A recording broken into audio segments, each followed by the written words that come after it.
Sa gabing ito ng Pasko, Scorpio, ang universo ay nag-ugnay upang dalhin sa iyo ang isang regalo na hindi katulad ng iba, isang regalo ng lakas at direksyon. Matapos ang mga buwan ng pagdududa, ang iyong paglalakbay ay naghatid sa iyo sa sandaling ito, kung saan ang mga bituin ay sa wakas ay nag-aalin. Ang enerhiya ng panahon ay hindi lamang tungkol sa pagdiriwang, ito ay tungkol sa pagbabago. Habang nagpapahinga ang mundo, mararamdaman mo ang pag-ikot ng mga kosmikong puwersa na pumupuno sa iyo ng bagong pakiramdam ng layunin at lakas. Ito na ang iyong oras, Scorpio, oras na yakapin ang pagbabagong maggagabay sa iyo patungo sa hinaharap na matagal mong hinihintay. Scorpio, matapos ang lahat ng pagsubok at mga pagdududa na iyong hinarap, ang panahon ng Pasko na ito ay nagmamarka ng isang turning point sa iyong buhay. Ang mga nakaraang buwan ay puno ng paghihintay, mga sandali ng alinlangan at pag-aalangan, ngunit ngayon, habang ang mga bituin ay nag-aalin sa itaas mo, ang lahat ay malapit ng magbago. Ang universo ay tahimik na gumagabay sa iyo patungo sa sandaling ito, inihahanda ka para sa malalim na pagbabago na malapit ng maganap. Sa gabing ito ng Pasko, ang mga kosmikong puwersa ay handa nang ipakita ang lakas sa loob mo at ang direksyong matagal mo nang hinahanap. Ang enerhiya ng panahon ay pumupuno sa hangin ng mga posibilidad, at ang mga kasagutan na iyong hinahanap ay sa wakas ay magiging malinaw. Ang landas na iyong tatahakin ay maaaring hindi palaging malinaw, ngunit sa bagong liwanag na ito, papasok ka sa isang hinaharap kung saan yakapin mo ang iyong tunay na layunin, Scorpio. Panahon na upang angkinin ang lakas na matagal nang naghihintay sa iyo. Ang tahimik na paghihintay. Para kay Scorpio, ang paghihintay ay hindi kailanman madali. Ikaw ay isang tanda ng tindi at passion, laging nagsusumikap na magpatuloy at habulin ang susunod na hakbang. Ngunit kamakailan, tila ang universo ay itinagilid ka. May mga sandali na nagtanong ka sa iyong mga desisyon, hindi sigurado kung ang landas na tinatahak mo ay ang tamang daan. Ang katahimikan sa paligid mo ay parang nakakabingi, at ang hinaharap, na dati ay maliwanag, ngayon ay tila naguguluhan. Naghintay ka ng mga senyales, ng kumpirmasyon, ngunit wala ni isa ang dumating. Sa mga sandaling ito ng katahimikan, nagsimula kang matutunan ang isang bagong uri ng pasensya, isang pasensya na hindi tungkol sa pagmamadali patungo sa susunod na kabanata, kundi tungkol sa paghahanda para dito. Nararamdaman mo ang bigat ng iyong paglalakbay, ang mga hadlang na iyong nalampasan, at ang mga emosyonal na pasanin na iyong daladala ng matagal. Ang paghihintay ay hindi na sayang. Isang panahon ito para magmuni-muni, para sa sariling pagtuklas, at para maunawaan ang mga aral na nais ituro sa iyo ng universo. Dumarating ang gabing Pasko at parang iba ang taon na ito. Ramdam mo sa hangin ang enerhiya ay nagbabago. Ang katahimikan ay hindi na isang pasanin, kundi isang sandali ng pagpause bago ang malaking pagbabago. Napagtanto mong ang lahat ng paghihintay, ang mga hindi nasagot na tanong, at ang hindi tiyak na mga sagot ay naghanda lamang sa iyo para sa mga darating na pagbabago. Wakas na ang panahon ng paghihintay. Ang mga bituin ay nag-aalin, at ang regalo ng lakas at direksyon ay abot kamay na. Scorpio, ang iyong pasensya ay nagbunga na. Ang hindi inaasahang regalo. Sa gabing ito ng Pasko, Scorpio, tatanggap ka ng isang regalo na mas makapangyarihan kaysa sa anumang naisip mong posible. Hindi ito nakabalot sa makinang na papel o may laso, ito ay isang regalo ng lakas at kalinawan na magbabago magpakailanman ng takbo ng iyong buhay. Ang universo, na tahimik na nagbabantay sa iyo, ay ngayon ipinapakita ang susi sa iyong pagbabago.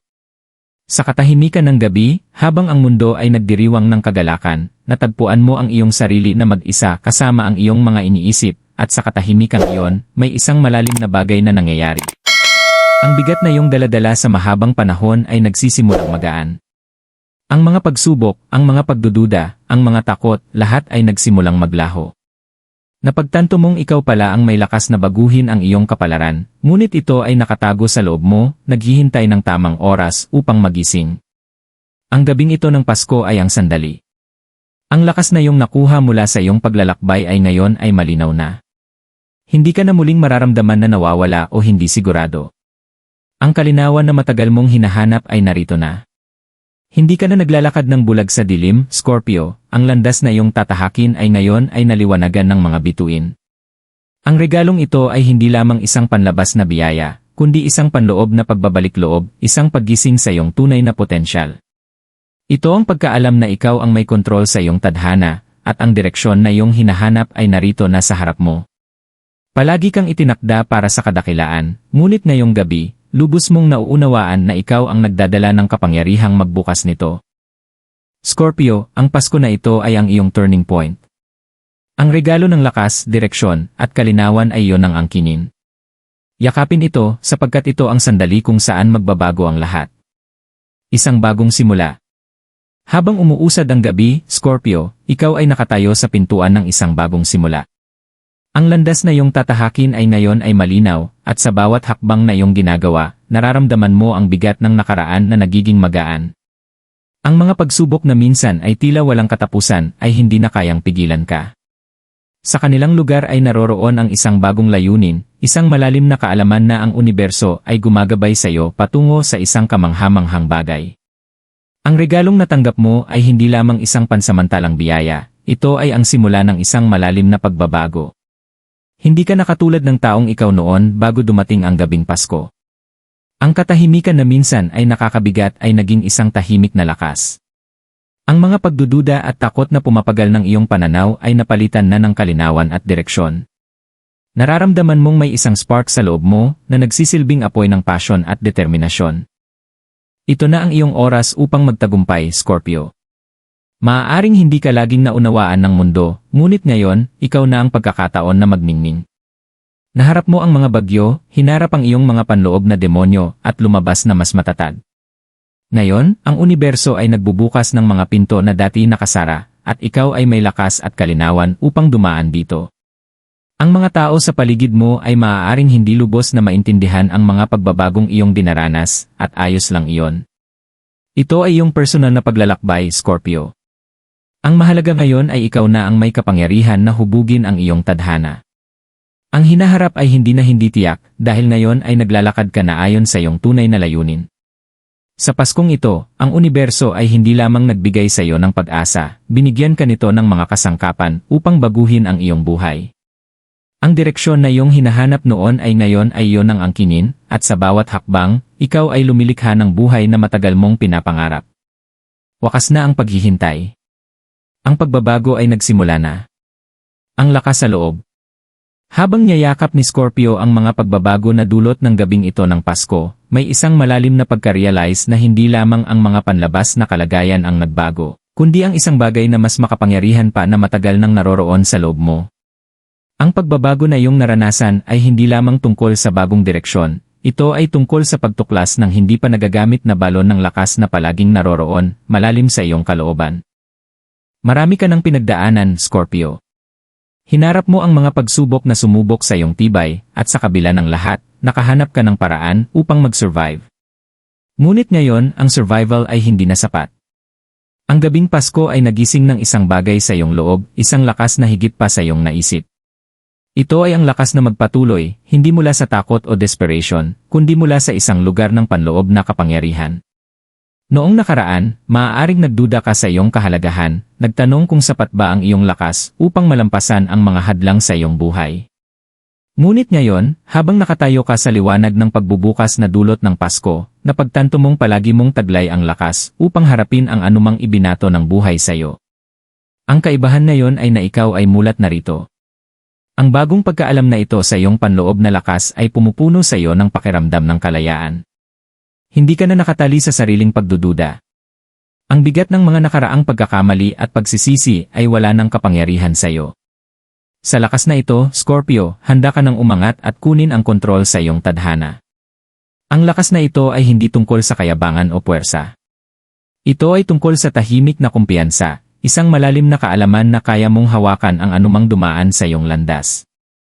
Ito ay tungkol sa pagtitiwala sa iyong sarili at sa iyong intuisyon, pag-unawa na mayroon kang kakayahang gumawa ng matatalinong desisyon, maliit man o malaki.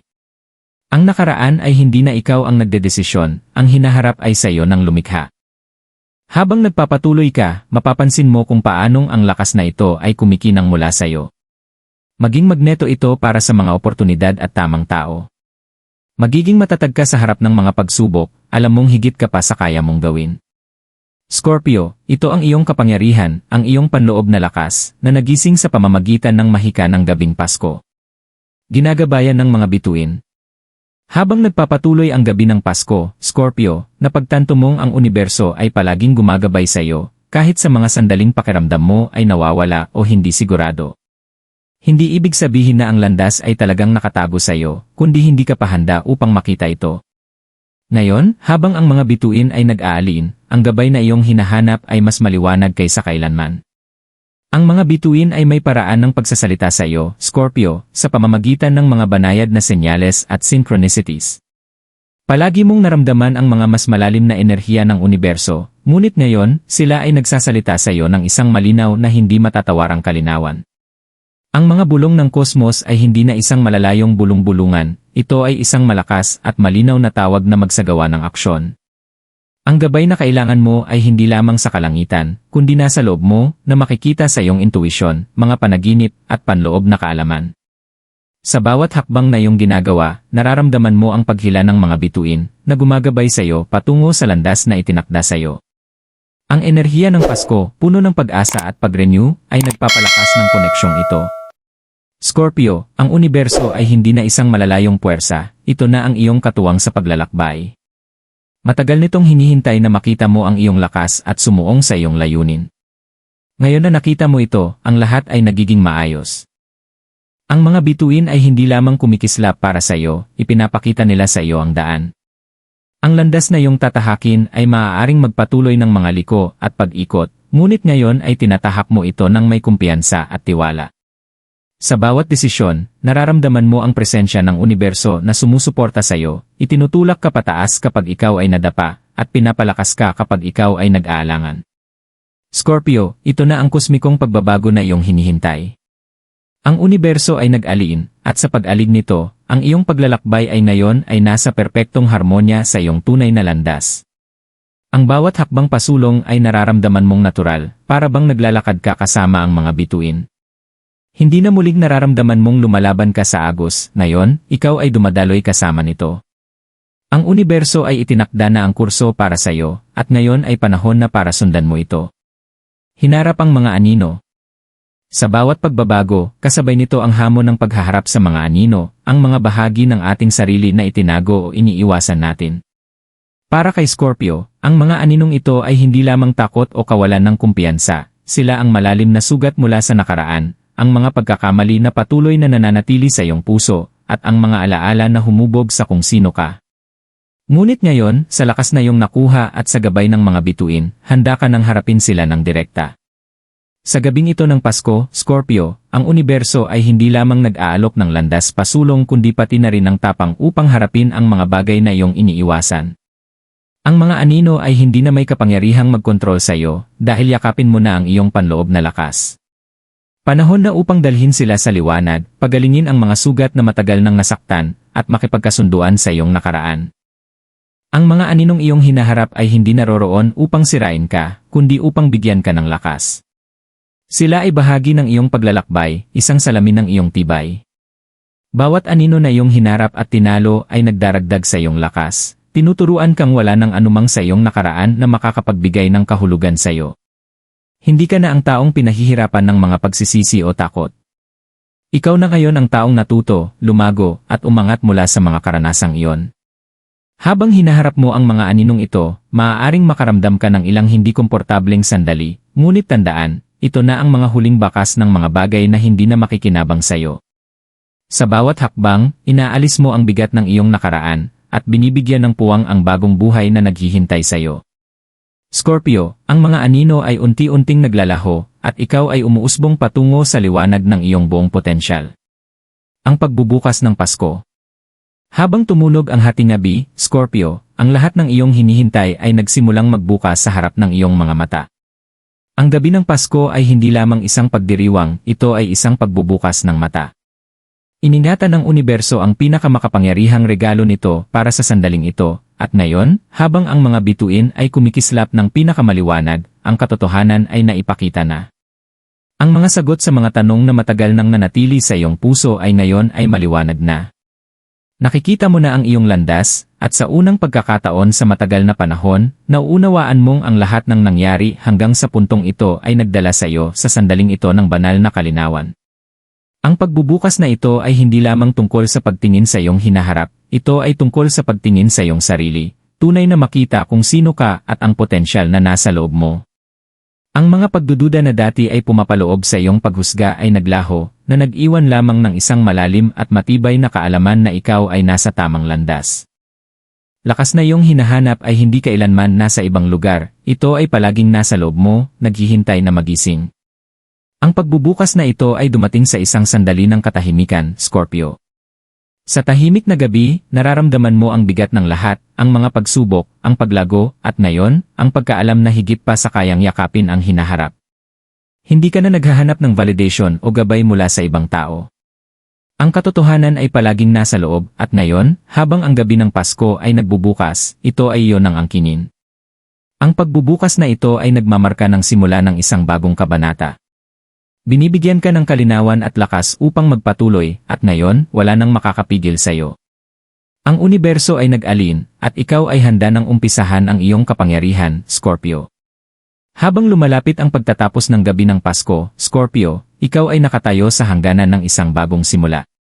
Ang universo ay hindi lamang nagbigay sa iyo ng mga sagot, binigyan ka nito ng lakas upang yakapin ang hinaharap ng may bukas na mga kamay. Ang landas na tatahakin mo ay hindi na hindi tiyak, ito ay isang paglalakbay ng pagbabago, at ikaw ay ganap na handa upang tahakin ito. Ang pagbubukas na natamo mo ngayong gabi ay hindi lamang isang sandali sa oras, ito ay isang biyaya na magtatagal habang buhay. Ngayon, dala mo na ang kalinawan, lakas, at direksyon na matagal mong hinahanap. Sa bawat hakbang na iyong tatahakin, mararamdaman mong ang universo ay gumagabay sa iyo, palaging sumusuporta sa iyong paglalakbay. Yakapin ang bagong kabanatang ito ng may kumpiyansa, Scorpio. Ang gabi ng Pasko ay nagbigay sa iyo ng lahat ng kailangan mo upang magtagumpay. Ngayon, ang iyong pagkakataon na lumikha ng buhay na matagal mong pinapangarap. Ang mga bituin ay nag-alin at ang iyong tadhana ay naghihintay.